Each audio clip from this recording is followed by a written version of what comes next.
In the vast, deep forest of Hyrule, long have I served as the guardian spirit. I am known as the Deku Tree. The children of the forest, the Kokiri, live here with me.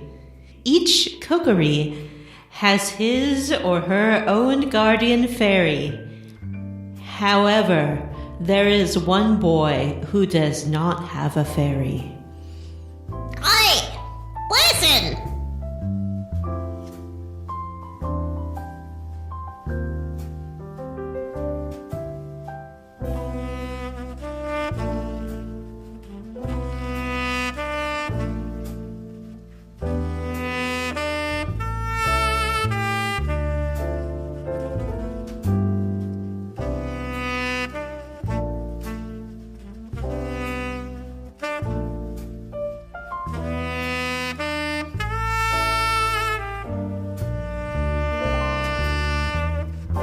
Hey everyone, and welcome to Square Roots, the classic RPG podcast. My name is Jim Banks. I'm joined by Matthew Van Zant. Hey-yo. John Kokiri Brandon. Hey, listen. Okay. And Vanessa. Go ahead and make that joke 2 times in a row. I'm Vanessa. Hey. And this is a podcast where we play and talk about your favorite classic RPG games, one chunkerino at a time. What? We're starting a new game this episode, guys. We're playing Legend of Zelda, Ocarina of Time. Excuse me, that's not an RPG. John, I forgot this was controversial. If you have the opinion that this is not an RPG and that therefore we shouldn't be playing it, I would like to remind you to shut your mouth. I wonder if we have, because mostly our listeners are pretty easygoing. I wonder if we have any real big purists who are like, this doesn't count. I mean, I think that old Chad Mozart fits that description, but he also feels that way about all of the games that we play, and I don't think that he cares whether or not we play them. He just is a fan, so that's nice, actually. Yeah, thanks, Chad. Oh, no. Oh, I should stop playing the game while we're talking about it, but, you know, spoiler alert for what's coming up. There's definitely a butthole in this game. Yep. Oh, boy. I'm a little ahead, too. It's, friends, this is a fun game that is a good game. And I'm very happy that we're playing it. Can we discuss how this came about? Because it's very shocking to me that we are playing this game. We should do our levels up first, and then we can get into it. Yeah. Don't we usually talk about our history with the game? Yeah, after the level after up. we level up. Level up. Oh. Let's After just the get level these up. levels up out of the way. Okay. Right, fine. Vanessa, why don't you go first? Oh, hi. I saw a movie. It's sort of the sleeper hit of the spring. It's called Avengers Endgame. Whoa. It took me a long time to see it relative to when it came out. Not really. No, it's like 2 And, weeks. 2 weeks? 3 Well, weeks? it feels like a long time because every ding-dang thing of the thing was just about spoiled for me. It was pretty lame that happened. Not by spoilers, but by people. I say people, but it's men. Let's just be honest. Dudes out there on the internet, y'all clever little winky spoiler clues are not as subtle as you think they are. Nope. Every single thing that was spoiled for me was some dude posting like, ha ha, look at this. You'll get it after you see Endgame. I'm like, I get it now. I understand context clues. Like, I can make the subtle logical leap from earmuffs spoilers for anyone who has Vanessa, not seen it. Before we head Yeah. into the spoiler zone, we should do an official spoiler zone that I can cut and put at the end of the episode. That's a good idea. So are you ready for the spoiler zone? Highway to the spoiler That's zone. a good idea, John. So you're Spoiler going zone. to take the spoily discussion and put it at the end? I am. That's smart. Yeah. Very Spoiler smart. alert. Listeners, we're done. It's at the end of the episode. You may be confident that we will not be doing any more spoiler talk in this episode. If you haven't seen it yet, we're not going to randomly drop in lines about things that happened in the movie. Yeah. Like how Thanos Hey, has no jokes. such No a big jokes. dong. I was shocked. Maybe Matthew, how did you level up? A few little things, but I think one that might be fun to talk about is that I watched a movie this morning called The Dark Crystal. Have any of Good you seen movie. the movie The Dark Crystal? You know, actually, when I tried watching it as like a teen or a tween, and I was so creeped out by the puppets, I didn't watch it. Mm-hmm. Jim? I've seen it. I don't think I've seen it since I was like 12, but I like it. They're very skexy. Vanessa's gone. I wanted her to take on it too. It's kind of a wild movie to watch as an adult and be like, who thought this was a good idea? Like, these puppets can't emote. The voice acting's kind of terrible. The dialogue is god awful. Like, legitimately. Well, at one point, towards the beginning, one of the Skeksis is like, it's time to make my move. And I'm going, who says that? And then he just walks over to the throne and like tries to sit down on it. What is happening? It's kind of wild. That's called screenwriting, Matthew. Ew, it's not Look called it good up. screenwriting. Yeah. So, did The you best like parts it? of that movie are like the narration. Because I always mix that up with Labyrinth as a kid because I didn't see both. I saw Labyrinth when I was a teenager, and I loved Labyrinth, so I was like, oh, maybe I'll like Dark Crystal. And it's like, no. Too different. Yeah. Labyrinth still is about human beings who can emote, and there's like a plot and dialogue that works. I think with Dark Crystal, their reach exceeded their grasp in a way. There are a lot of long shots of what is very clearly little people dressed up like the puppets walking along so that you can't tell. I'm hoping the Netflix sequel, because Netflix is making a sequel to the Dark Crystal, will be much better. Certainly I think it's possible. I did enjoy the movie. It's still really entertaining. It's just also kind of bad. I legitimately, that's kind of what I'm trying to say is I was kind of shocked that this movie kind of sucks. It's got some really like amazing highs and the lows are very low. Mm-hmm. Agreed. All right. Well, I guess Vanessa's not going to come back in time for this and we don't want to hold it up. So Jim, how did you level? I went and saw a movie called Detective Pikachu. What? Yeah. Ooh. Without me? Without you. And it was great. It's a good movie. It's like the perfect kind of kids movie. I mean, they did the Pokemon thing and they did it really well and the world feels really lived in.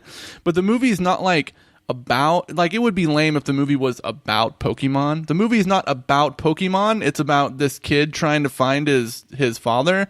Yeah. And the Pokemon are just there. And that's what I like about it. It's kind of like, it felt almost kind of like an Amblin movie in a way, where it's got like a very family oriented story, but it's got these kind of elements happening around it that, excuse me, it's got a lot of these cool elements happening around it that make the movie really fun. Interesting. But yeah, the special effects are amazing. Even at one point, my daughter, who's 8 years old, leaned over and was like, "The animation in this movie is so good." That's funny. Yeah, because I mean, it's really fun to watch. How is Ryan Reynolds as Pikachu? He's actually really good. I thought it would be distracting, but they wrote that character so well as like an amnesiac detective Pokemon.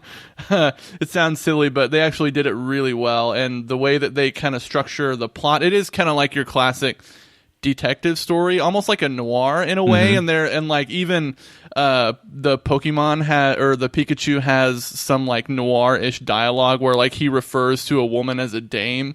And the main character is like, don't talk about women like that. Do you think That's amazing. On the Blu-ray release, did a special edition where they replaced Ryan Reynolds with Danny DeVito? Would you buy that? I would. Yes, I would buy that. Only if they swapped out Pikachu for Eevee and called it Detective Eevee. And otherwise, it was a 1-for-1 remake. The exact same movie. I was hoping because like Eevee is such a fan favorite Pokemon, there'd be more Eevee in the movie. Not a lot of Eevee. Who's A Eevee? ton of Psyduck though. Which one's Eevee? Eevee's one little of fox. I don't think she's a starter, but she's got like 6 evolutions or something. I think that's even more now with the most recent release that's coming out. I think that's part of her popularity is, and also it's kind of a favorite with girls. I think it's kind of I don't know. But there's a ton of Psyduck, which is really funny. Like in a way, Haley wanted Let's Go Eevee. My daughter wanted Let's Go Eevee for Christmas, which I got for her. And now my son wants Let's Go Pikachu. And I'm like, you already have Eevee. You can just play Eevee. And he's like, no, I want the Pikachu version. And I don't know why. I legitimately, I don't know how to say this. I don't get pushy with these kids and their toys and what they play with and like what gender they are for or anything like that ever. I think that's fucked up. Yeah. In fact, I encourage, my son was outside playing with the 3-year-old girl next door, and they were playing with her dolls because she wanted to play dolls. And I walked out there and I kind of saw him look at me. He kind of had this embarrassed look on his face, and I kind of was like, hey buddy, it's fine. Like, I played with my neighbors and my neighbors' dolls with them when I was a kid. It's not a big deal. Don't worry about it. It's a weird thing that I don't know where they get it from, legitimately. I know they're not getting it from their mother. Where do kids pick that up? Man. School, yeah. Yeah, it's got to be school. It's got to be kids being jerks if you like girly stuff. Yeah, that's true. Yeah. Vanessa, we talked about the Dark Crystal. Do you have an opinion on that? I don't know if I've ever seen it front to back. I watch Labyrinth all the time and Dark Crystal none of the time. It's on Netflix now. I watched it this morning. It was fun. So, interesting. Jim was talking about Detective Pikachu. Jim, as someone who has not really played a Pokemon game, do you think I would enjoy Detective Pikachu? I think I've never really played a Pokemon game either. Ooh. Most of my exposure has come secondhand through my daughter. But I remember thinking like 3/4 of the way through the movie, like, I kind of want to play a Pokemon game now. I think we should think about it before the end of this year. I think we should. They make the world. They make like. I don't know, man. It elicits such enthusiasm about Pokemon. The movie does. It does its marketing job in that way, I guess. But it just makes the idea of being in that world more appealing. So I was like, oh man, I want to spend like more time in this like Pokemon world. I've tried a couple of the Pokemon games because they're so popular, and I have to say, it is very much something that is not for Matthew. Just the whole collectathon aspect of it is not something I find fun. Oh yeah, it's an annoyance. I do not like being forced to collect, and I particularly in RPGs, I like to build my party, and having to collect new party members and level them up and yada yada. That's just a thing that annoys the shit out of me. But you don't have to, right? You can pick whatever group you like and just stick with them. I mean, kind of, but a lot of the strategy of the game is using the opposing power sets or whatever. You know, it's got a rock, paper, scissors style thing. Rock type, water type, electric type. And there's a bunch of types, particularly if we play one of the more modern ones and not like the old one. Man. There's a fuckload of types. Psychic, shield, metal, dark. There's so many. Fairy. And that's fucking fighting, fire, water, my butt. Yeah. What if we play Pokemon Snap, the game where you just go around taking pictures Game Boy of Color Pokemon? one? Yeah, that's an RPG, I thought right? that was an N64 game. I thought it was a Game Boy one because they had the know. camera thing that went on the Game Boy, right? I thought it was... John, I think we're both thinking of the same N64 game. Yeah, there's one where it's like you're walking through and you're taking pictures. Yes. I saw it in a magazine. Oh, maybe that is that one. I never played it. I think you're right, John. Okay. There's a picture-taking Safari, Pokemon Safari on N64. Yeah, that's the one. I remember. No, Pokemon Snap was on the 64. Oh, no. well, That's there you probably go. what I'm talking about then. Yeah. Jim, as someone who only cares about Psyduck because Psyduck is the best Pokemon and all other Pokemon should be boiled in a Holy pot shit. as Pokemon stew, Yikes. would I enjoy this movie? I would say that Psyduck, not as much screen time as Pikachu, obviously, but probably Psyduck gets more screen time than any other Pokemon in the movie except for Pikachu. I mean, he looks like he's gonna, just from the commercials, he looks like he's a big part of the movie. Like he's Psyduck is a legitimate character in the movie. He's the comic relief character, which is kind of perfect. Is he lecherous? No, they make him like an anxiety-ridden Pokemon who's constantly worrying. So everybody's always trying to like settle down Psyduck to make sure he's not too stressed out. Aww. Yeah, I relate to Like that. at one point, they're in the car traveling somewhere, and Psyduck is like freaking out being in the car. So Pikachu rubs his little webbed feet to calm him down. Oh, It's really funny. what a good Pokemon Psyduck is. It's really good. Hey, is that everybody? Did we do No. it? John. No. John, go ahead. I got to level up. Hey, Vanessa. How Yes, about John? you and I step into the spoiler zone Whoa! to talk about Crazy Ex-Girlfriend's finale. This sounds like a good opportunity for me to go swap my laundry over. I'll Oh, be you back. can totally do that. Yeah, I'm going to jump up for a second, too. All right. All right. So if you want to hear us talk about Crazy Ex-Girlfriend, you have to listen through the whole Avengers thing, and then you'll hear Vanessa and I spoil Crazy Ex-Girlfriend. Do you think it's worth sticking that at the back of the show? Yes. As a joke. All right. So we should definitely get into the quest log here. We are already Oh. a bit far. Couple of questions. Number one, are we going to call it the quest log? And question two, Yeah. should we maybe just save our experiences with Zelda bit for the next episode? No, we could do it pretty fast, I think. Okay. I think it is the quest log. Unless someone can come up with a better name for it, it's the quest How log. about the, hey, listen!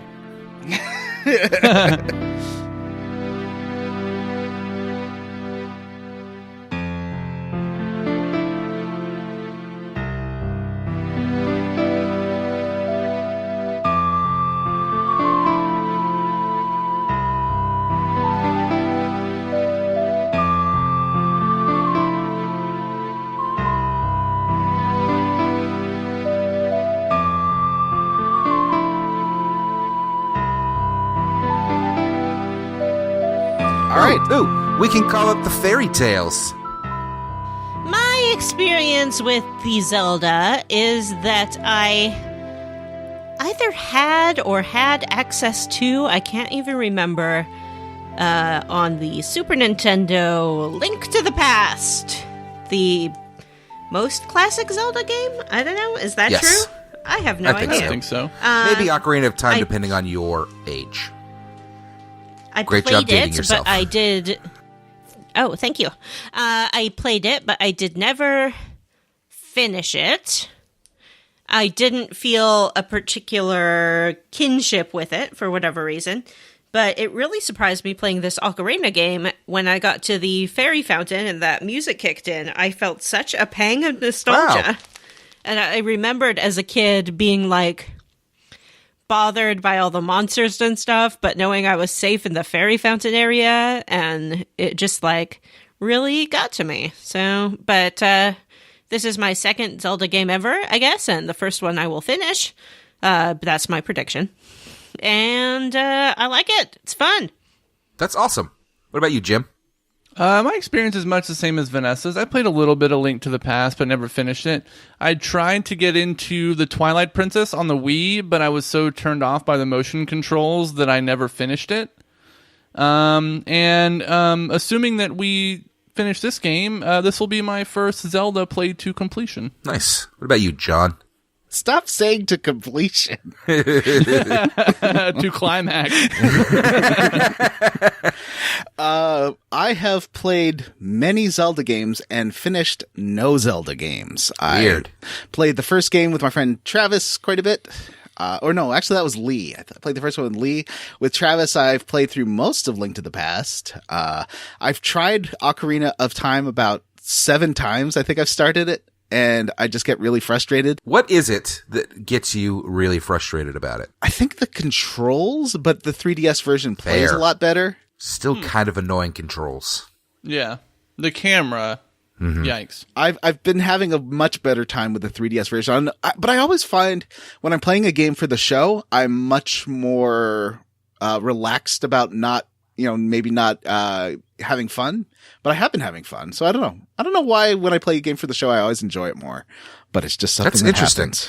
It's just something about us. It's the magic of the square roots table Yeah. that, of So, course, like, we're all currently gathered around. I have played. Well, I think it's the anticipation of telling your good pals about your experiences and knowing that you're not just playing for yourself, you're playing to be able to share what you liked and didn't like with someone else. I think you're right. Sure. But yeah, like literally I played Zelda 1, Link to the Past, the Game Boy one. I forget what that one's called. The fish one. I played Link's Awakening, Skyward Sword, Twilight Princess. I played Wind Waker, and I just haven't finished any of them. I get annoyed. Skyward Sword, I'm just not good. Like, that game requires really good reflexes because it's all motion based, and I'm just not, like, you have to be pretty coordinated to play that game. I think that Skyward Sword has other problems that I'm sure we'll get into at some point, as well as what you were saying. Yeah. Well, I have played every Zelda game. And beaten most of them. I love the Zelda series. Here's a thing that I think maybe the three of you will agree or disagree with me. I feel like number one thing I need from a game is the ability to poke it with a stick. I just need to be able to, if you're going to have me wander around your cool looking little virtual world, I need to be able to give it a poke with something. You like the stylus? Is that what you mean? No. Ever since the very first Zelda He's game saying that he likes the Deku sticks that you carry around. Ever since the very first Zelda game that I played, which was Zelda 1, on the Nintendo Entertainment System when I was probably 5 years old. The thing that stuck out to me that a lot of other games don't let you do so much is that you can walk around and poke everything with your sword. And sometimes neat stuff will happen when you do that. Like it gives you money and health and fun things like that. And it's a weird and totally, something that is about what I enjoy, what I want from a video game, not something that I think, is necessary to games or something like that. But, so I love the Zelda series is the point that I'm trying to make. And, I've played most of them and I've played this one several times. In fact, spoiler alert, I am playing the Master Quest version of Ocarina of Time.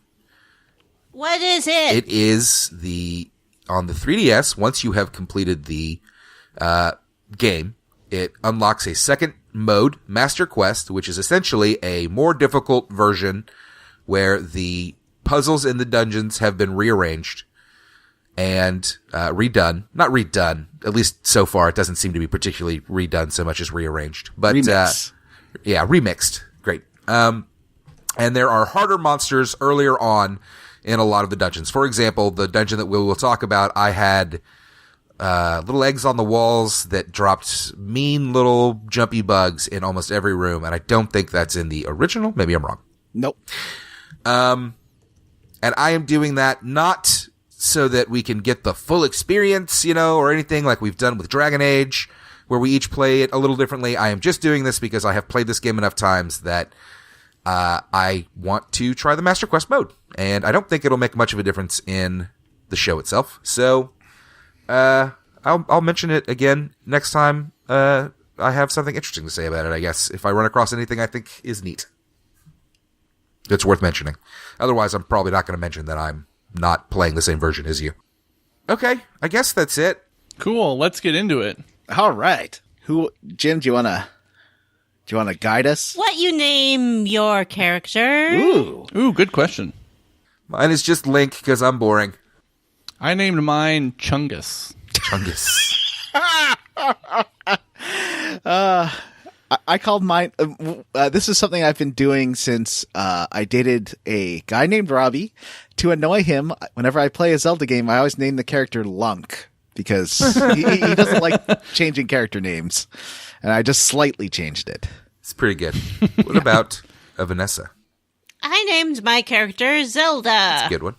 Ooh, That's a good one. Does it get confusing?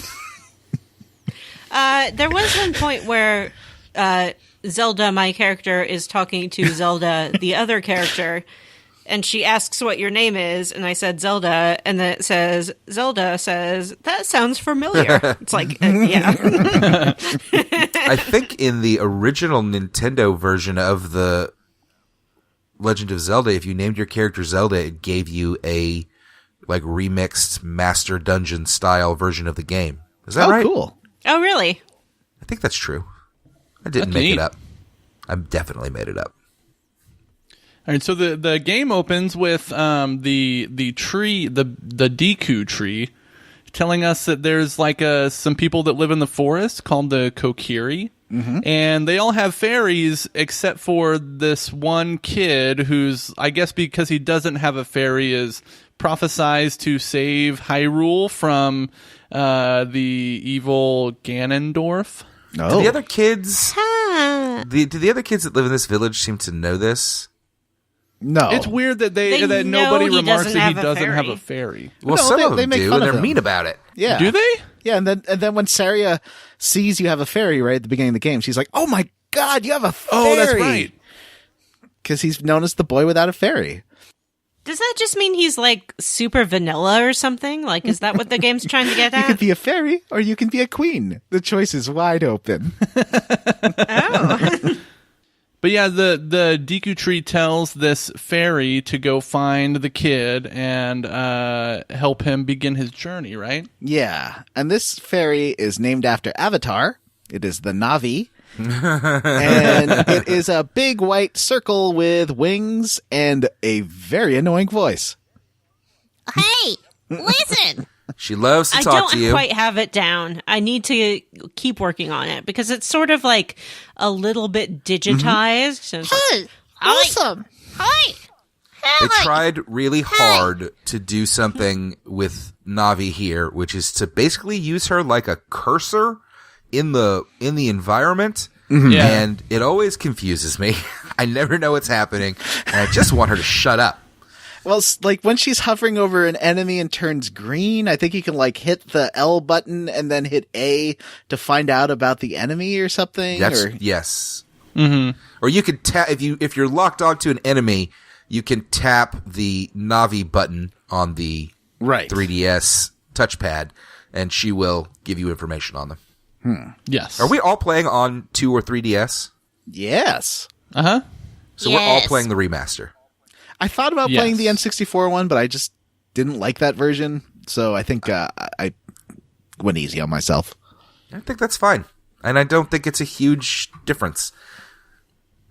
It looks a bit It better. just looks a bit nicer, and the controls are a little tighter, and that's what you need. That's what you want. Are you yeah. playing All in the those 3D? games need that. I've turned it on a few times, but it doesn't. It looks okay. I don't dislike it. I'll leave it on for a bit, but eventually my eyes get tired of it, and I turn it off. Yeah, I think the 3D looks good as long as you're not fighting anything. Like Yeah. if you're running around like Hyrule or something, it's easier. But once you get into battle and the camera starts swinging a little bit, it gets hard to look at. It can help with the platforming if the camera doesn't swing around and make me go cross-eyed, Yeah, which does happen a lot when I'm playing in 3D. So I kind of have to turn it off, or my eyes are going to fall out of my head. It sort of brings up the problem with the 3DS where I can always see the ghost image of the other eye. I think because one of my eyes is much, much stronger than my other Interesting. eye. So it's like, it doesn't work super well. I turn it on for cutscenes because it's pretty neat, but I turn it off when I'm playing the game. I think the only game that I played on the 3DS that I felt like really utilized the 3D to a degree that made it worthwhile was the Legend of Zelda Link Between Worlds sequel to the Link to the Past game. Huh. Because it does a top-down Zelda where in 3D, where you can really see the walls coming up and the depth of the depths around you it really works. But other than that, I don't think it ever works very well. I've noticed it ironically, it works really well with 2D games like side scrollers and stuff, but it doesn't work very well that's true. for 3D worlds. What I mean is it doesn't really add anything or change, it doesn't really add anything to it. It can look kind of cool. Yeah, for sure. So you don't lose much if you play it on a 2DS. No. So the game Buttons on your opens underwear. with the fairy visiting Link in his treehouse, and says that He you lives in a need to go. treehouse. You need to go see the great Deku tree. But you can't get there because the little jerk Mito is blocking the path, and he says you can't get through until you get a sword and a shield. That kid Question. sucks. How old? Question for the group. How old is Link? He a baby. Yeah, maybe like 10? Yeah, it's a real Earthbound situation, except he doesn't seem to have parents. Yeah, I think he's an orphan. Well, question 2 for the group. Is this a village of children? Pretty much. I thought None there's of them are a adults, grown-up are there? shopkeeper. Isn't there? Is there? There's definitely a shopkeeper in the Kokiri village. They all seem to be a bunch of orphans. There are no parents around. Maybe they're just sort of like immortal sprite creatures. Maybe. Some of the Yeah, games they're like have elves referred to Link who were born as from, a like, the fairy. But in this one, he has a fairy, so I think that means he can't be a fairy. If he Yeah, there's has a- always fairies, but I've yes, never there heard are always fairies, but occasionally he's been referred to as a fairy, which is rude. that's like his race, I guess. I don't know. Whatever. So the game's guys- dumb, and I know too much. I'll try to restrain myself from going off on tangents about its weird history. So Link's having a nightmare too. He is. He like sees Hyrule Castle and a scary man crossing the He's drawbridge. scary, is he? Because he has dark skin, Jim? Is that why he's scary? Well, that's what the game would want you to think. There's a very large He has nose. a What are you long trying to say, nose, Jim? Yeah. He has red hair. Mm-hmm. Although so does not Saria. So does Mido. So maybe all the bad people have red hair. But that idiot fairy decides All to the wake you bad up. people have red hair. John Brandon. Good quote. That's cool. Real cool, John. Real cool stance. Real cool hill to die on, John. But yeah, your fairy wakes you up and says, "I'm your fairy now." Isn't that nice? And you don't question it at all. Yeah, why is not the first thing that comes out of Link's mouth, not that anything ever comes out of his mouth in this game, why is Except the first for thing that he screams. says not, where the fuck have you been? I'm like 14. This game really leans on Link looking at something with his mouth agape. Like there's a lot of, Oh, for sure.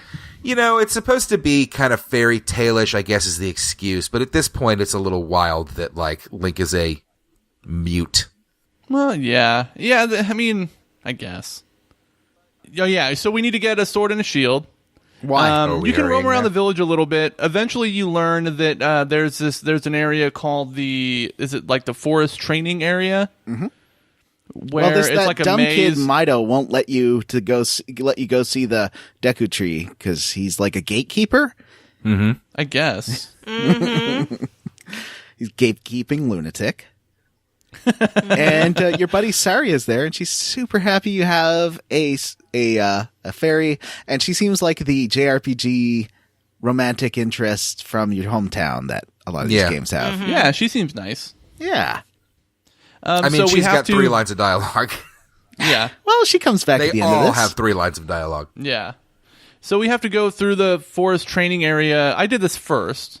Me too. In order to find the sword. So it's like a maze where there's a boulder running through that's got some things at the end of it. It kind of There's trains some you on money how you to can find. use the camera a bit and how to lock onto things.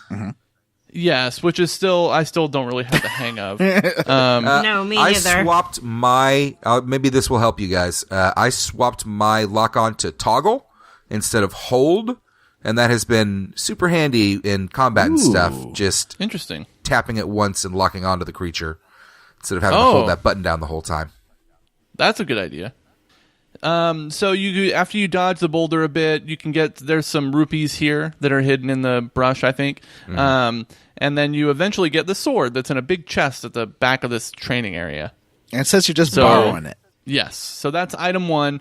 The shield took me a while to find because I expected to stumble upon it in a chest, but it's just something you buy from the shop. Yeah. And you can earn money for this thing. I think it's like 40 rupees.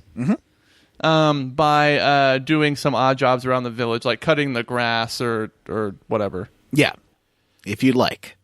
Yeah, Yes. the rupees kind of just regenerate in this area, so you can kind of just jump back and forth between platforms and rupees will pop up and they're all over the place.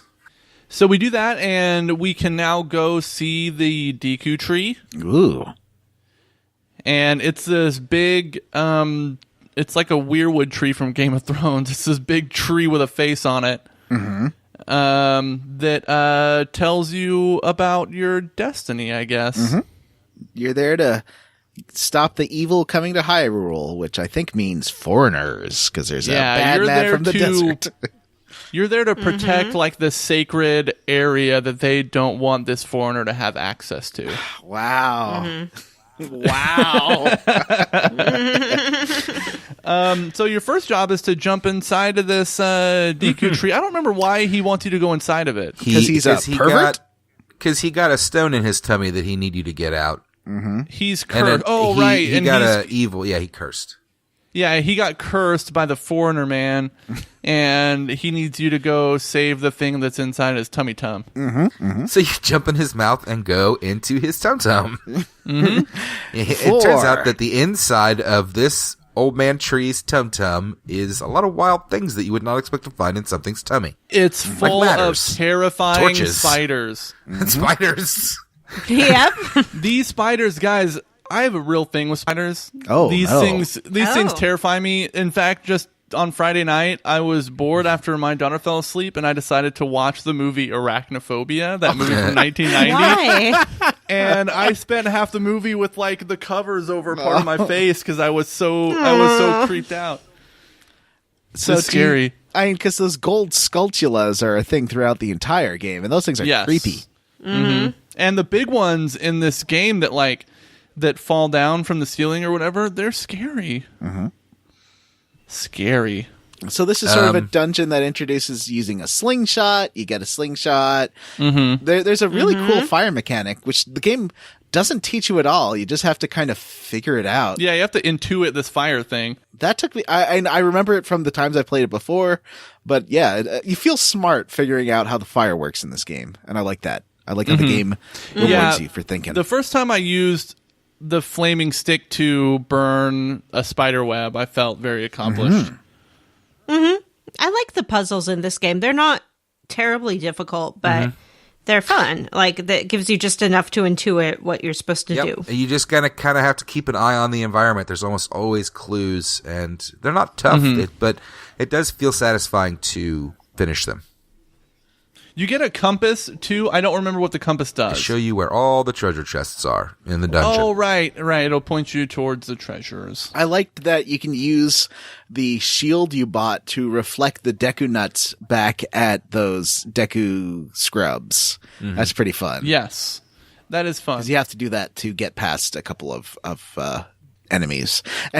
Yeah, one of the puzzles is to defeat them in a certain sequence. Yeah, too. And I like that since it's the intro dungeon, it tells you how to solve it. It's like, just do 2, 3, 1. And this poor Deku Scrub's giving up his brother's secrets because he's afraid of you, I guess. Is that... I wasn't sure. I must have missed that. I was wondering, like, when... Or maybe I just didn't realize it. I got to that puzzle and was a little like, what's going on? And then I just kind of did it by trial and error. Right. It took like 2 minutes. It was not difficult. Yeah. So we do all that. We get the compass. We get the slingshot. We learn a lot about how to use the slingshot. That's one thing the game actually tells you is the slingshot mechanics. I did like that they sort of use this again in Breath of the Wild, that you can aim with the 3DS and it actually works pretty well. I'm to the point where I kind of want to turn the motion stuff off. Okay. I liked it. I agree with John. I think it works really well for precision aiming. It is not very good for like trying to shoot hordes of enemies, but if you lock onto them before you use your slingshot, instead of going into that first person mode, he will just start firing shots at them. And that makes using it in combat pretty effective, which I enjoy. I like shooting at things and then jumping at them and giving them a stab. There's some fun stuff with like jumping through pits after you burn them that I really liked. And the puzzles take a little thinking. I assume it's going to get way harder. The one that stands out is, so you get inside the tummy and it's a tower, essentially. You have to head up And you head up, and once you get to the top, on the bottom floor, the floor has a big old hole with a spider web around it. And once you get to the top, you can jump off and land on the big hole, and it will stretch out and then break and drop you down. One of my favorite little sound effects is when you hurl Link off of a cliff, he screams in terror. That's great. And finally, you get to the end, and it's another creepy crawly. Was this creepy crawly too creepy for you, Jim? No, this one was not very spidery. This one was just like a big, lanky doohickey thing. What was her name? Queen Goma. Goma, and she has a division symbol on her eye. I didn't understand that. I didn't either. But the eye is the key to defeating her. Right before or after she attacks, her eye will turn red, and that's when you nail it with your slingshot. And that stuns her and lets you whack on her eye a little bit with your sword. How is this in the Master Quest, Matthew? All right, so the dungeon has a lot of the rooms have eggs on the walls that you can pop with your slingshot, or if you get too close to them, they will break open and a monster will jump out. And it is like a hoppy spider. And she definitely was dropping those this whole time. Right. So I had to deal with them and aiming up on her eye and then giving her a good stomping. But it was, it was all pretty easy. The game is pretty easy. Cool. So we defeat the boss. We get, I think we get a heart container here, right? Yeah. You got 4 hearts. And we can leave the Deku tree and then it dies. Well, after telling you once again about beware of foreigners coming to take your resources. The scary desert. Yeah. Doesn't he tell you, like, I knew that you weren't going to be able to save me, though, so don't worry about it, to, like, make you feel better? Yeah, but he then, did. Why lie to us in the first place about it? Like, why did he have to lie to be like, go kill the monster in my tummy, instead of just being like, go get the stone, you need it?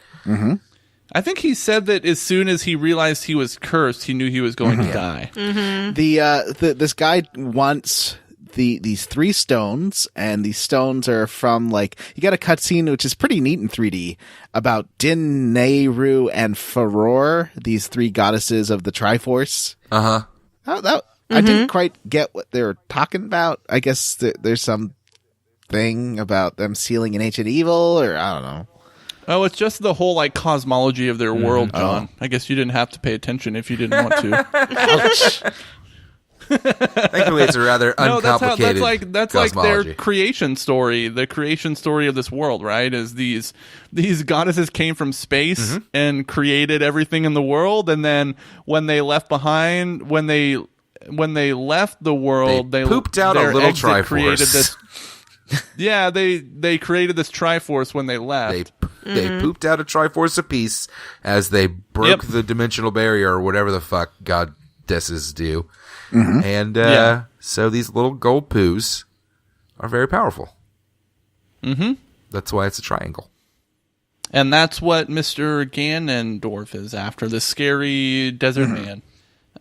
So we go back to the little forest village, and we can finally leave. Well, after the tree dies, Mido's real like, you killed the tree. You did it. Yes, he blames you for the death of the tree. That kid sucks. It's fair enough. Yeah, he's a jerk.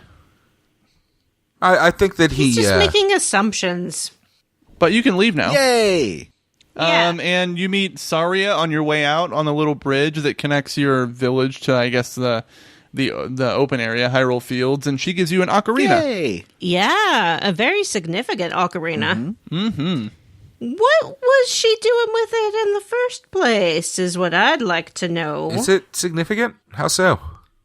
It seems to be significant. It's in the title. It's not that's not the one in the title, though, is it? No, it's not the Ocarina of Time. This is just a regular ocarina. It's an ocarina. Yeah, it's the fairy ocarina. Oh. Yes. So she gives it to you, and she's like, "Oh, goodbye," and then Link like takes it and just runs. He does not. Yeah, because of course you can't speak to her. You just. He's not dealing with goodbyes very well. No. But we leave this area and we make it to like Hyrule Fields, I think is what they call it. Mm-hmm. But before you can go anywhere, you meet Kaepora Gaebora. What? Huh? Owl. Sudden owl. Suddenly there's an owl. Oh. Oh, That's owl. what that guy's name is. Oh, owl. This game punishes He you for hoots. hammering through his dumb dialogue Yes, he because if you do that, it repeats. Yep. Oh, Yeah. really? It's really funny. Well, yeah, because at the end he'll ask you if you understand, and it defaults to like the negative option. So he just repeats himself. So you have to pay attention to And where it also, stops. every I see. time he talks to you, it seems to alternate between yes, letting you play, or no, letting you play. Because sometimes it'll be like, did you understand? Yes or no? Or do you want me to repeat myself? Yes or no? Oh, what yes. a Yeah. jerk. I don't care. But he's like telling you to go to the castle because you got to find this princess and stuff. Is he the one that tells you to go to the castle? It wasn't the Deku tree? Well, it was the Deku tree, but he reminds you. No, the fairy does. I thought. Oh, sure. Whatever. What are Hate these that fairy? characters? There's a castle. You have to go to it. It's not. It's pretty self. So you get your first taste of the open world here, friends. What did you think when you walked down to the Hyrule Field? Did you go straight to the castle, or did you decide to go poking around? I went poking around, but then there was a big, mean pineapple. It tried to get me. Yeah, that thing chased me too. It's not fun. And that thing flies too, right? It does, like, spins around. I also stayed out until the nighttime when all of the, it looks like skeleton turtles pop out of the ground. Those are pretty cute. Yeah. I went to the Lon Lon Ranch, and there's a guy yelling at me. Luigi. It looks like Luigi. Yeah, he's not happy with you, like, going into his barn. Oh, really? Yeah, and then if you walk around in there, you get attacked by birds. Oh, no. The cuckoos? No, they're like other kinds of birds. Weird.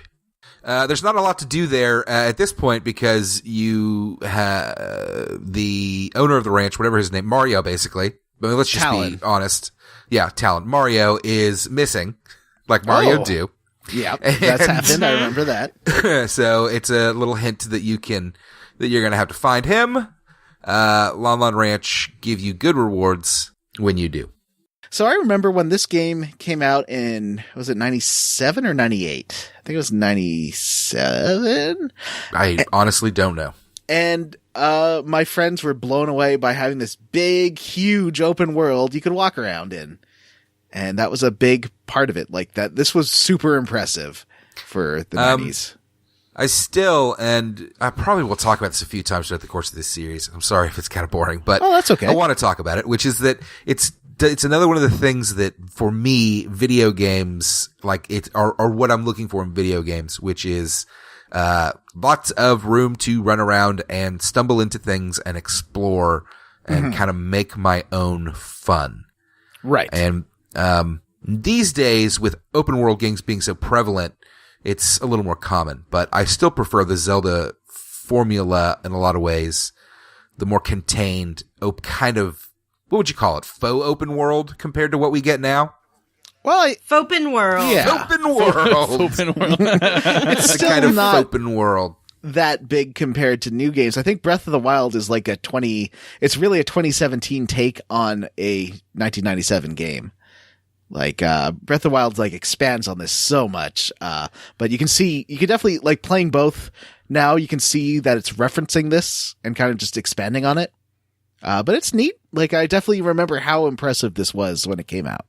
Yeah, I agree. I remember it being like, holy moly, the size of Hyrule Field. Like, EGM had an article about it, I'm sure. You know what I mean? It was in Gamer Magazine. Nintendo Power, for sure, was like, who's the guy that makes these games? I'm sure you can find an interview where he's Miyamoto? like, it's the largest open world we've ever done. It's cool.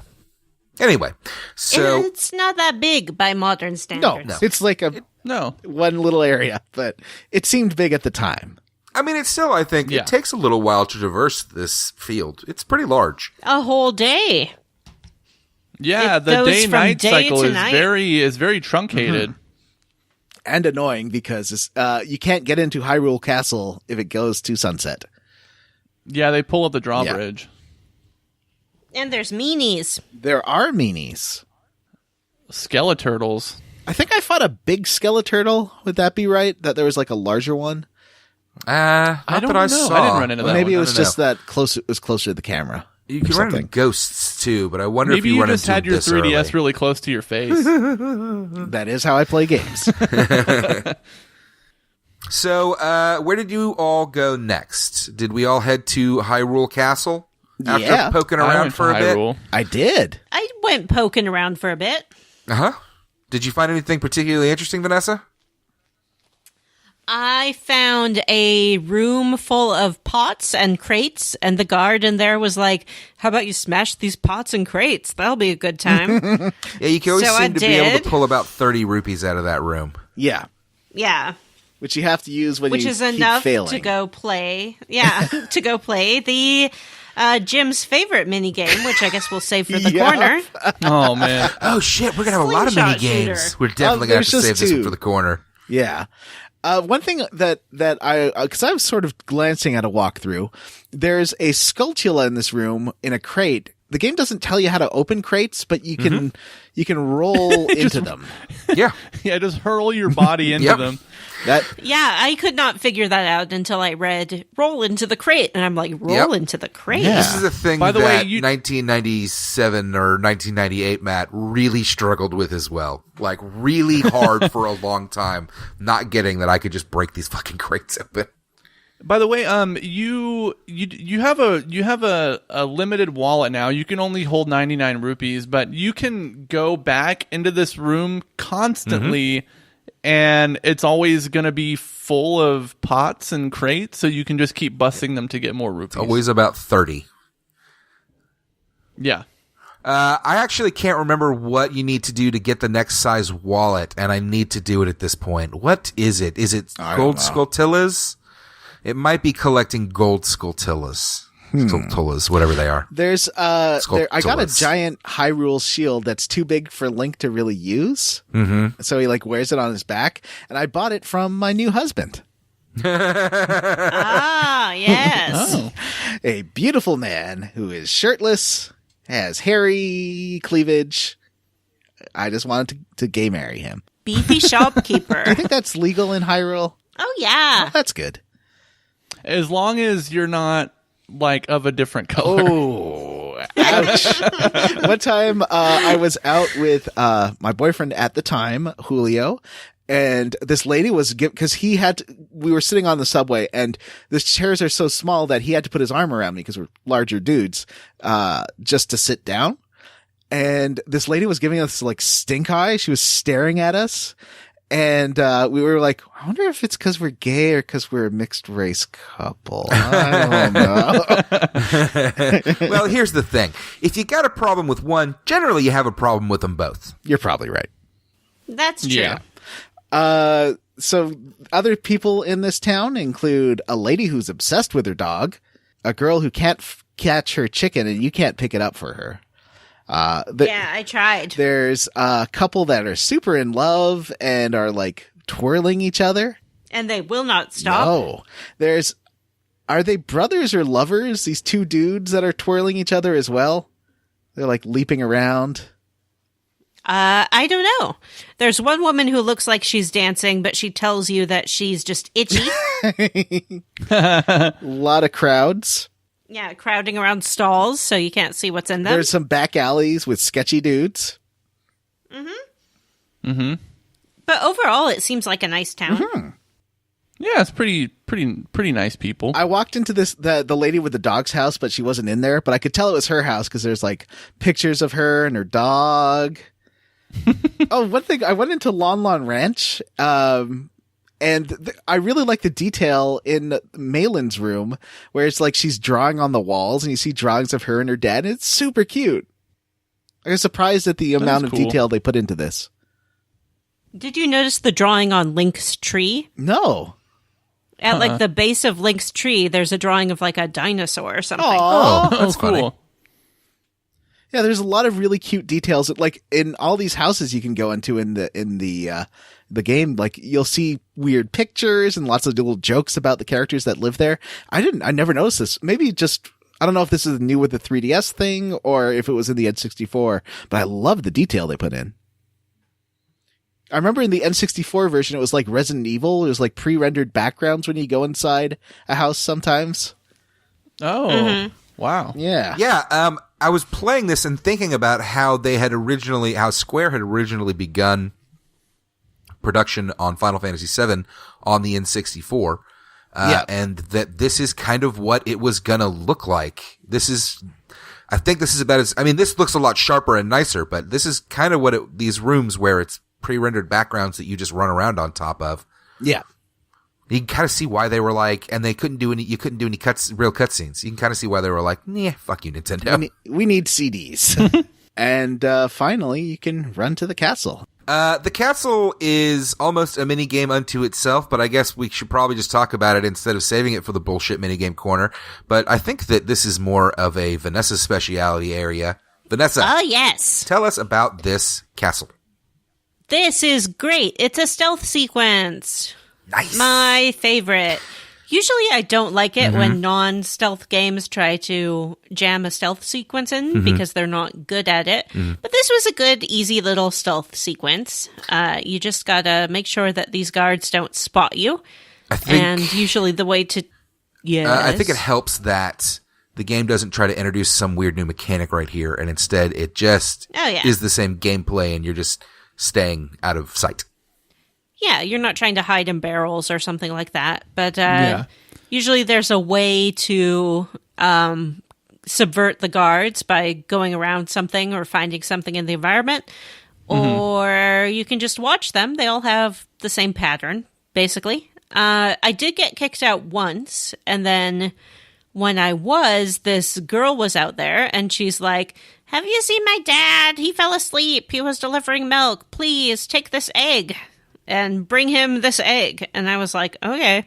So I took the egg, I equipped it, and it hatched into a chicken. Yay! So then I took the egg, or now the chicken, to where this dude was sleeping at the side of the castle, and I used it, and it cuckooed like a little alarm clock and woke him up. Only at sunrise, though, which is kind of super fucking annoying. Oh, really? I didn't notice that part. Well, that's what seemed to happen with me, but maybe I'm wrong. Yeah, I didn't notice either. It worked for me. I just used it. What did you do? Did you use it as an item? Yeah. Yeah, I put it in one of my item slots, and I just used it. I feel like maybe it did it on its own at noon, and I just am stupid and didn't try that. That's possible. You're like, oh man, it's a rooster. I gotta wait until morning. The stealth part is Vanessa 100% agree on everything there, and I found it a little frustrating that it kind of plans for the player to fail there at some point, because once you get to the end, it just stops you dead, and it's like, well, fucking figure, like, what are you supposed to do? So, but I'm a lazy bastard, so I was just like, well, I'll just go back to town and do it again. Maybe I missed something, and of course I let myself get caught to do that. Right. And then I spotted whatever her name is. Yeah, if you get caught, you don't have to fight. They just kick you out because you're a child. Yeah. Even though you do have a sword, so maybe they should be a little more careful, because you are able to sneak directly in to see Princess Zelda with a sword. Yep. And then you get to her. She's excited to see you. She is. She has had a premonition or a dream about a forest boy coming to see her. I think she's startled at first, but then she sees your fairy, and of course it's like, yes. Who would not be excited about seeing a fairy? Well, when you're a young woman and a strange man approaches you, it can be a little bit disconcerting. You don't know what he wants. You don't know what he's about. But then if you figure out that he is or is with a fairy, it's like, oh, okay, I can relax. This is just, he's not going to try to hit on me. He is not going to, be weird. He's just a nice fairy boy who you can be friends with. She asks if you can keep a secret, and I said no, and she got mad. Yeah, she did get mad. That was funny. Listeners, you can find that on the Facebook group. John posted it. Yep. Posted a video of it. What does Zelda tell you here? There's a lot of exposition. It's one of the... it's exposition time. Who wants to talk about that? I'll do it. Do it. She tells you that she is very discombobulated because there's a foreigner hanging around. And she's spying on him. She's spying on him through the window. And she asks you if you will also please look through the window. Did you tell her no, John? I forgot to. I should have. So you look through the window. You see this guy that everyone's going on about. He's bowing to someone. And then he kind of smirks and turns his head and looks right at you. Bum, bum, bum. She says that she has been having dreams and premonitions, but nobody takes her seriously. And she says you need to get these 3 stones. Do you already have one? And you're like, yeah, the forest tree gave me one. No, I said no here because I forgot that the tree gave her one. Gave me one. And did she call you Yeah, out? she's like, I know you do. I'm pretty sure you have one, buddy. Yeah. You also get another cutscene with them goddesses again. Oh, Yes. And I don't know what. Anytime it goes to those goddesses, I'm like, I don't understand what's happening.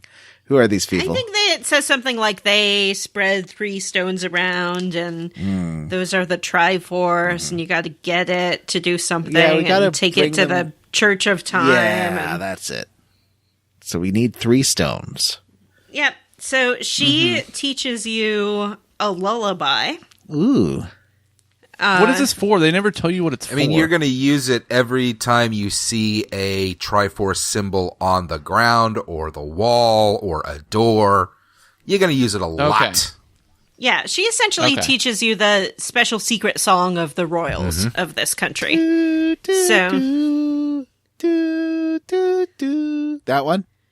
Yep. Okay. Do, do, do, do, do. She also gives you a letter, right? She gives you her autograph, essentially. Oh, yeah. Yes.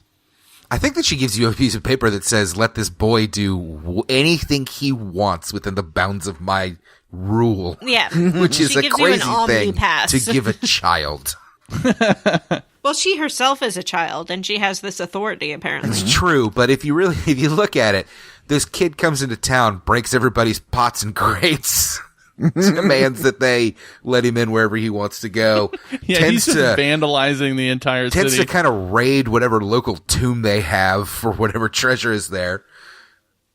So after this, she introduces you to her handler, her bodyguard. Yeah. What's her name? Who's like, Impa. Impa. she's kind of dominatrix-y. Yeah, Jim. She like were a you ninja. very attracted to Impa? I see you being attracted to Impa. I was not attracted to Impa, but she reminded me of, is it Milda from Grandia? Yes. She looks just like Milda from Grandia. I feel like Milda had long hair, though. Impa's got short, sensible haircut. Did Milda have long hair? I don't know. They look the same, Yeah. though. Milda? Never heard of her. But now that you say that, John, maybe I'll go back and look at Impa with a different lens. So, she tells us that we have to go. Hold on, I'm going to Google Impa. You do that. I'll Impa talk about DeviantArt? things. Okay, yeah, let me look at this, too. All right, fuck it. Impa Deviant Art. Send me a link. There's some good cosplay.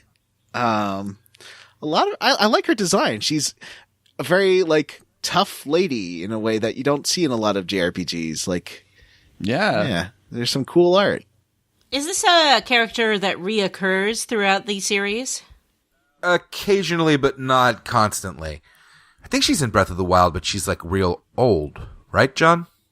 I never finished Breath of the Wild. Well, but that's the first village you go to, buddy. Did you make it to the first village? I don't remember. Oh my god, John. Oh, there's lots of different versions of Impa. I found them. There's Old Lady. There's a Chubby Lady. Ooh, what's Chubby Lady from?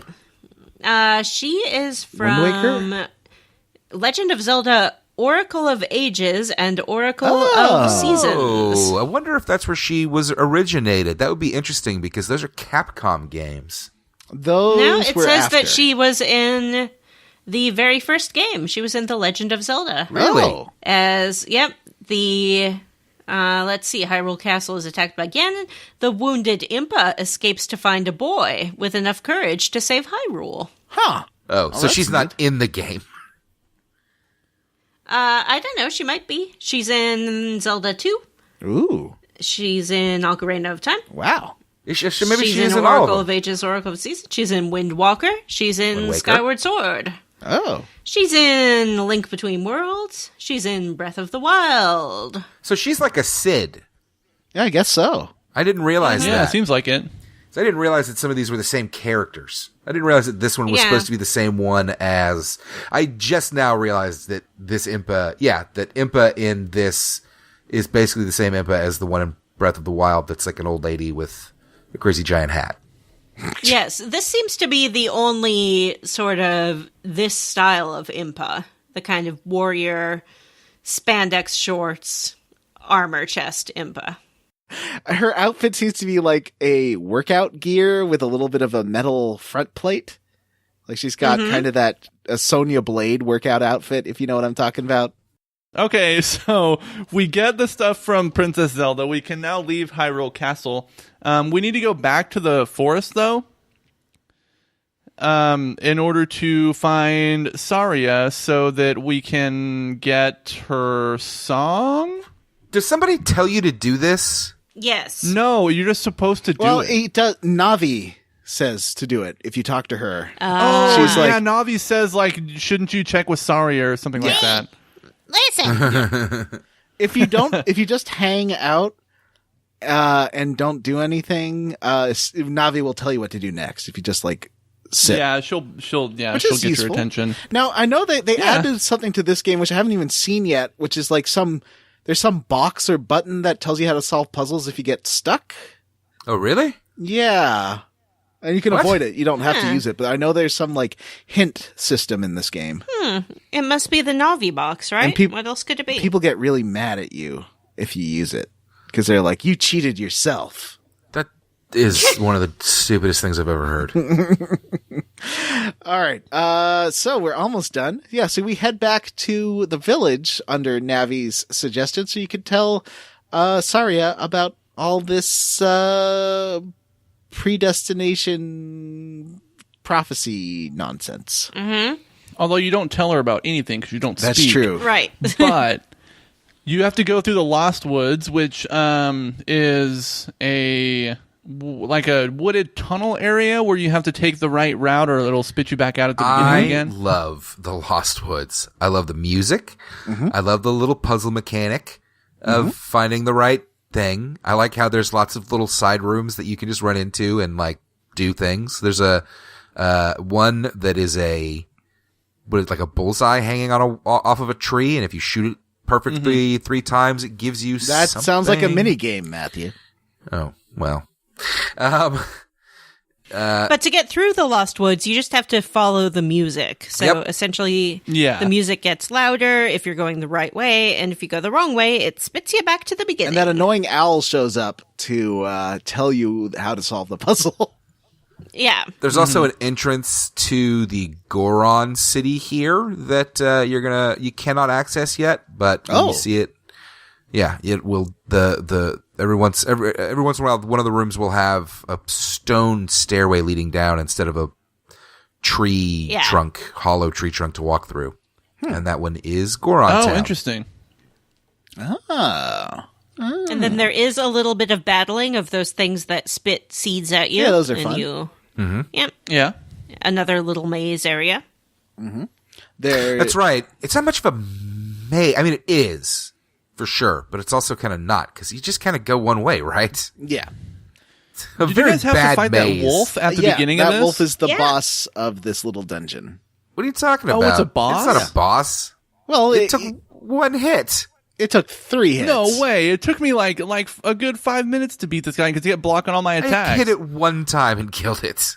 That's not true. It took me a It few is. times because I had to figure out like you have to wait till it attacks and then it's vulnerable. That's how you defeat it. You dodge its attack, it'll swipe at you, and then you're like, I can hit you now. And then that's how the path to Saria opens. Yes. I was a little bummed She's out just when I hanging got out. here because I mean she gives you a cool song, but then there's just nothing else, and I kind of thought there would be a little more back here. I mean, there is, but Yeah, you me need the too. hook shot to get up there. Oop! Spoiler alert. I guess. So I think So spoiler? I don't know. She also That's becomes like a hint thing, because if you play Saria's song, which is the do do do do do do, I think. If you play that, she will give you like her opinions on what's going on. Mm-hmm. It's a bit like Metal Gear Solid when you call your friends. Yeah. Otacon. Yeah. Mm-hmm. Well, Snake.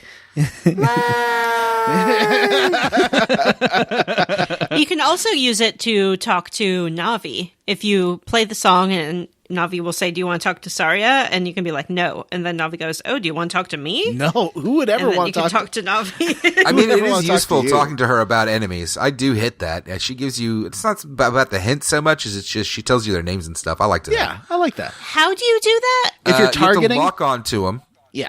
With left button? with the left bumper, yes, and then hit the Navi button. That's part of what you switching it to toggle made it a lot easier, because you just have to tap the button instead of trying to hold the button down and touch that corner of the screen. My fingies What do you don't mean like trying to do that. toggle? Toggle will mean you tap it once to turn it on, and then tap it again Where's to the turn it setting off. for that?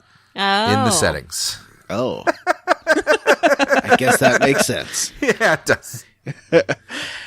Give it a shot. It's made it a lot easier for me. Did anybody go and collect their reward from Lon Lon Ranch? No.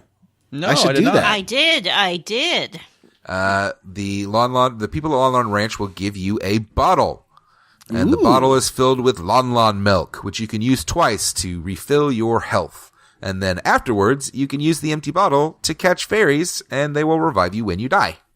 There was a guy who wanted me to give him the contents of a bottle in the back alley. I didn't know what that was all about.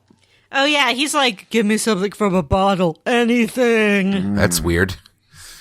Well, I'm sure he'll give you a rupee or something if you do. So, is that it, guys? Did we have anything else to say about Saria I and think the that's Lost it. Woods? I think that's it. I'm excited to enter the bullshit minigame corner for this series. So I got a little preview of the bullshit minigame corner, because I played this game after Matt and Jim did. And Jim was saying how there's this target shooting range in Hyrule. And Jim's like, this is impossible. And so the first thing Matt did was just show him a picture of him finishing it. First try. I think my response Not was, fuck difficult. you, man. And it took me a few tries. So it's a shooting range. And as you shoot each gem, a little version of it appears at the bottom to show how many you've hit. I thought those were extra gems you had to hit. So I kept aiming at those and being really frustrated when your bullets passed through them. Once I figured out that that wasn't part of the game, it was way easier. The motion controls made this super duper easy. Like I think the motion controls Maybe work I should- really well for precision. Yeah, that's how I target. Maybe I did should it. lean into the motion controls a little try bit. it. Should. Because I've been kind of trying to work my way around them. Maybe I just need to just. It's Yeah, not just do hard. it. You just kind of move your wrists up, down, left, right to point it around. I understand how motion controls It work. works pretty well for. Sorry, Jim. It does work pretty well for looking around your environment as well. Yeah. I gave, or I sent Jim a screenshot of me getting this bag of extra Deku Nut storage, and Jim got mad too. It was pretty funny. I still have not beaten it, but maybe I'll try the motion controls, which I just found out was a thing, listening to you guys. Yeah, it's. I recommend it. I think it works pretty well. I sit very still. I guess. Vanessa, if you want to use the motion controls, just remember to move your wrists left, right, up and down. Move Okay, your hands but to aim. the point that I was trying to make is some motion controls are kind of like expect a lot of movement out of you, and this is pretty simple. You don't have to like move your these are pretty You don't have to sensitive. move your arms around to use the motion controls. You're not pointing the 3DS at the ceiling to try to shoot things on the ceiling. You're just tilting up slightly. Y'all remember Until Dawn, when we had to hold the controller very, very still? Oh yes, That was pretty good at Was I even that. on that that's episode? called setting the controller down on the I coffee was. table. You just spoiled it all for me. If you can't hold your controller completely still, you might get eaten by a Wendigo. Wendigo! You might give in to your instinct for cannibalism. That game is dumb. Games are dumb. So there's, I was kind of mad because there's like a disco bowling alley in this town, but it's not open yet. But you go inside and it's like glowing and neon. I thought it looked pretty fun. And then there's, in the Lost Woods, there's a music matchy mini game where you have to it tells you to do a music pattern and you have to do a music pattern. Oh yeah, it's like Simon. Yeah. Or like Parappa the Rapper. Yeah. I thought that was pretty fun. I got a chunk of heart from doing that. Yeah, you get a heart Did chunk. you do this one? I did. I had trouble finishing the last song because it just seems like it goes on, so I had to write down the letter or the sequence as they were doing it in order to make sure I could get all the way through it. I found this very easy. I sang the letters to myself, Jim. so I'd be like L X A Yeah, that's what I tend to do. R X, and then I could do it. I tried that, but for some reason when it added like the ninth note or whatever, my brain just collapsed. I didn't do this. Is this in the Lost Woods? Yeah, it's It you take is. a right. In like the first area, I think it's the area where you shoot the slingshot. You can like go down a ladder that's there, and there's a little guy. There are these two skull kids hanging out on a stump in this grotto. The target shooting that Matt talked about before, where you have to get bullseyes, it doesn't really tell you. There's no one telling you what to do, but if you hit it right in the center, it gives you 100 points. And so if you do that 3 times, then a guy comes out and's like, "Hey, good job. Here's an extra big bag of seeds." I found that very easy. Yes. Yeah. Like, I just hit it 3 times, and it was like, you did it. I'm like, okay. Yeah, it's pretty easy, but I appreciate the fact that it doesn't tell you about it. I just kind of like that it's like it's there, and if you see it and shoot at it, you're informed that there's something to it because a little noise happens and some points show up, but it doesn't specifically say like, hey, shoot this. 3 times. There's that's about it. I know there's going to be a ton of mini games in this game. There's like fishing and bowling and all sorts of stuff. I'm excited. I am very excited. And Me that's too. it for Yeah. John's Bullshit Mini Game Corner.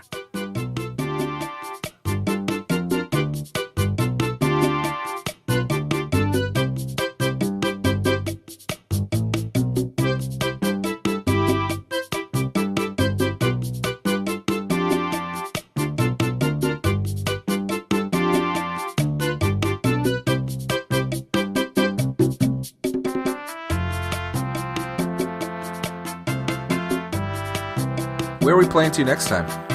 Oh, that's a good question. How about through the belly of the Jabu-Jabu? Jabu-Jabu. Yeah. Finish that dungeon. Jabu-Jabu. All right, everybody, that's it for this episode. Next time we'll be playing through the belly of the Jabu-Jabu. But we got to talk about what Jabu-Jabu. we are. Squarely against. Squarely. Can I go first? I'm not squarely against anything so far in this game. I got frustrated with the shooting gallery thing, but it never felt unfair. I just felt bad at it. Jim, try moving your wrists. Yeah, I'm squarely against my own inability to do motion controls. Next time he plays, he's gonna do it. He's gonna go, oh yeah, if I just move my wrist around, it's really easy to aim at shit in this game. Yeah. But no, I'm roundly for everything so far. I've gotten frustrated at a couple points, but the game never felt unfair. And so I like it pretty well so far. Vanessa, what are you squarely against? I guess I'm squarely against not explaining your game mechanics somehow, like rolling into a crate or moving your wrists, which I honestly did not know was a thing in this game. And that's all.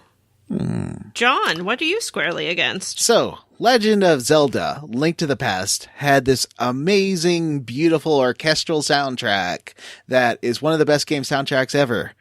This game has kind of crappy music because the N64 had a bad sound chip. It does not disagree. That's weird. I think the music sucks. But the music's so tied into the game. You don't like the songs? Like, they're okay. They're okay. I think it's more of a technical thing.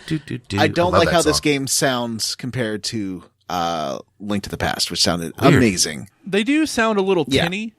The music Yeah. does. Huh. And that is my Okay. squarely against. There's a lizard on my bed. Really? Why are you on my bed, Oh. dude? What are you doing in my bedroom? You a lizard. Show the lizard. I want to see. I want to see. Can you move No. your phone? No, thank you. Show the lizard. I just wanted a place to rest. When I lived in Diamond Bar in California, there were lizards just randomly everywhere, and it was so cute.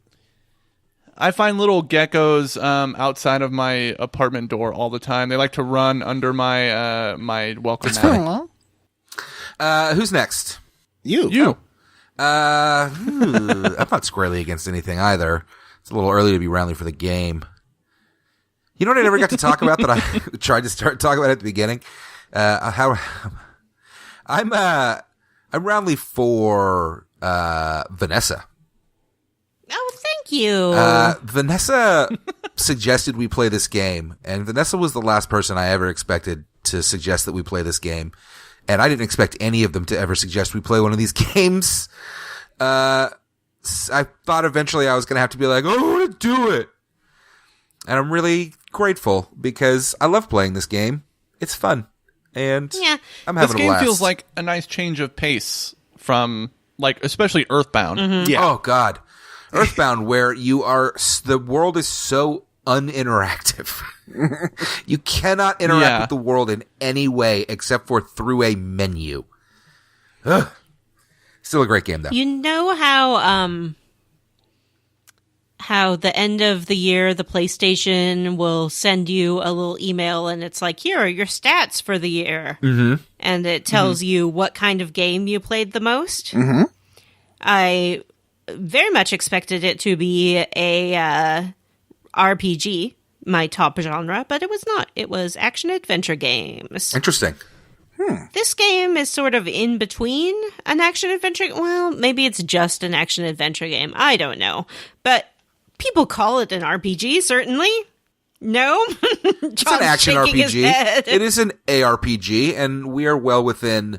we're Is going to it? play SRPGs. We're going to play other... Yeah. We play different kinds of RPGs. We don't just play one kind. We play all the This subgenres. feels more like an adventure. I mean, I think I agree with you. It feels more like an adventure game than anything else. But yeah. yeah, it's fine. It's fine. I'm not nitpicking. I think it's fun. I like this I'm game. really having fun. So, Me too. Me too. Yeah. I think that I expect that to stay. I don't think any of these, I don't think there's anything in this game that's particularly bad or game breaking or ruining. Other than, and now that we're all playing on the remaster, it's much easier. Jabu-Jabu on the N64 was a fucking mess of a that's dungeon. where I stopped playing last time. That you because it was cannot, horrible. you almost cannot get through it because everything looks the fuck insane. Yeah. That was, I thought it was so ugly, and I actually get claustrophobic sometimes if a game's, like, levels don't look very good and, like, feel so tight and hard to move around, and I couldn't play that because I found it so claustrophobic. I think it'll be a lot easier on the remaster. I hope so. Jabu-Jabu. All right. Jabu-Jabu. Let's move to the outro here. Cool. Well, like we said, that's it. There are no emails to read this episode. Yeah, we went long enough anyway. I think it was long yeah. enough. Yeah.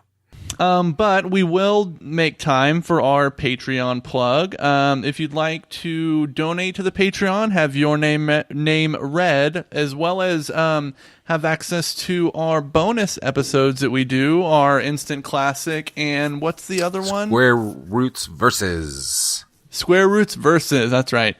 You can access those by donating. What's the denomination, John? $3 for the versus and $3. bonus episodes, and $5 to get voting rights. Right, yeah, you can vote on what we'll play for Versus or what we play for our main game. We open that up to voting every once in a while. So if you would like to participate, you can. You can set up your donations at patreon.com/squarerootspodcast. I will kick us off in the weekly reading of our donors. Let's see. Devin Sloan, hey, listen, it's Ashley T. Mary, Queen of Scoffs, Kevin Mosser, Nathan Poirot, Robert T. Vanessa's illegitimate son demands child support.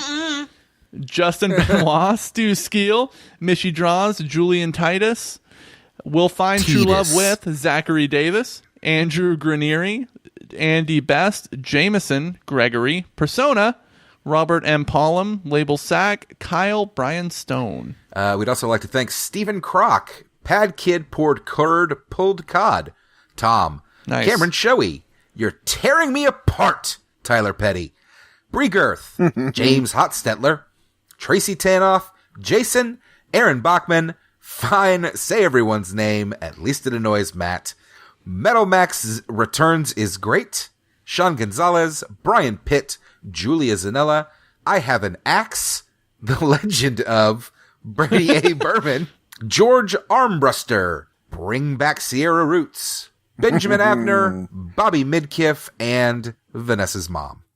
See, I would like to thank Ross Hartley, Dr. Stephen Stone, T. Bumpkins, PJ Enns, James Platt, Florian Jonas Kramer, G. Bailey, Jonathan Ellsworth, Sammy Mitchell, Randy Pierce, Vanessa's mom, Eric Garby, Lemon Gundam. Hey, Vanessa, if I meet you and you turn out to be a ghost, I wouldn't, but... Oh no, I think Vanessa's ghost killed them.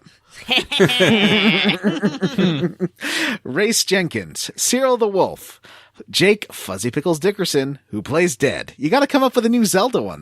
That's an Earthbound one. Come on, Jake. Come on.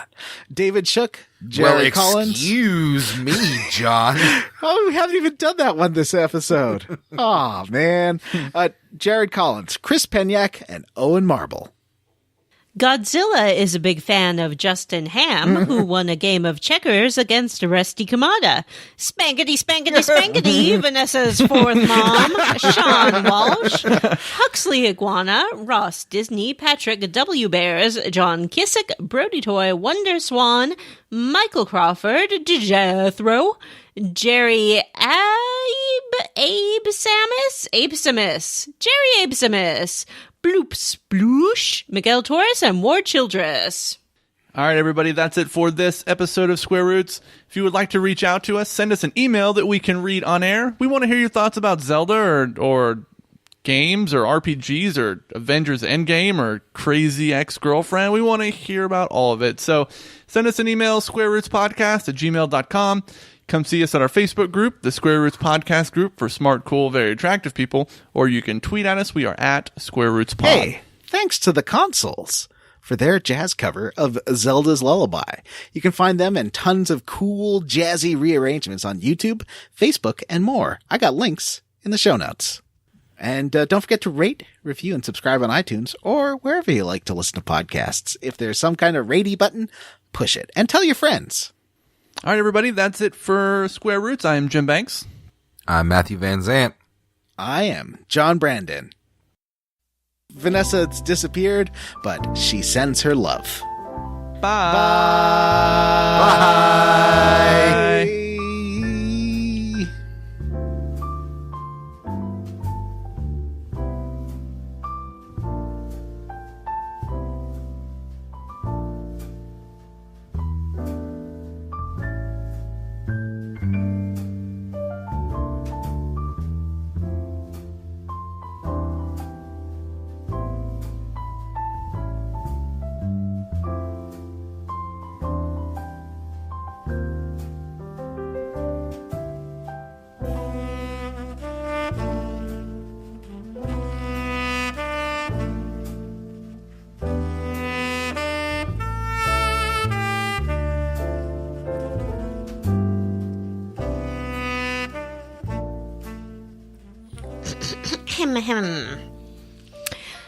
In the vast, deep forest of Hyrule, long have I served as the guardian spirit. I am known as the Deku Tree. The children of the forest, the Kokiri, live... The Kokiri, come on. Or maybe Kokiri. Okay. How do you say it, Nat? Here's the thing. I have a tendency to words that I don't know how to pronounce kind of just make my own word out of them. So for me, it's more of like kakarikari. Oh. I really only say like the first part of the word in my mind, and then I just kind of skip the rest. I did the same thing with this, where I just said Koki. The children of the forest, the Kokiri. Some Game of Thrones shit right there. live here with Cookery? me. Each That sounds cookery wrong. has his or her own guardian fairy. Let's heckle her through this. However, there And is leave it one all boy who does not have a fairy. Oi! Listen! Excellent work.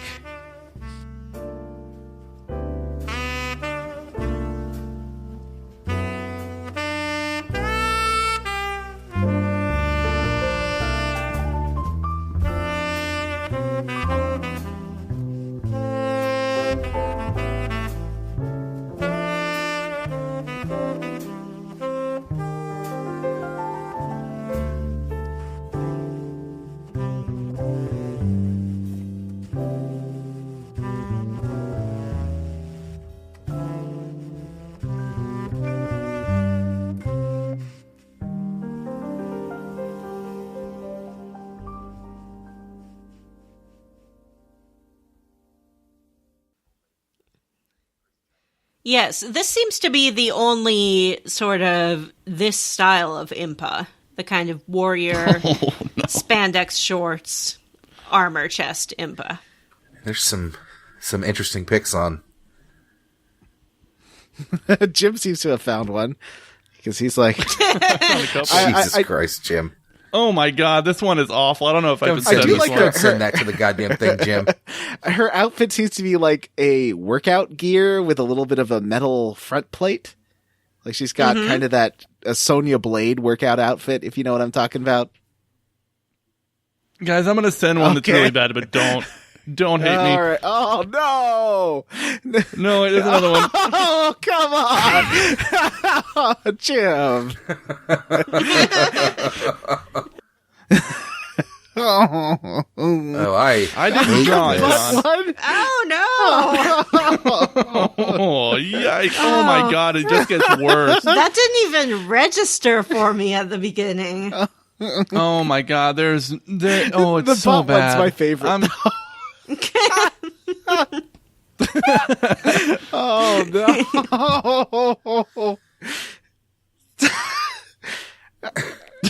Matthew is buried. Yeah. I am. There are I'm going to children get that off my around. computer screen. Thanks. Oh. We'll get to the butthole in another episode, I guess. Oh my god. All right, let's get. I mean, I'm not wrong. That's what that is. Yeah. Moving on. Moving on. Enough impa porn. I mean, you're going to have to cut all of that. It was just us laughing. Yes.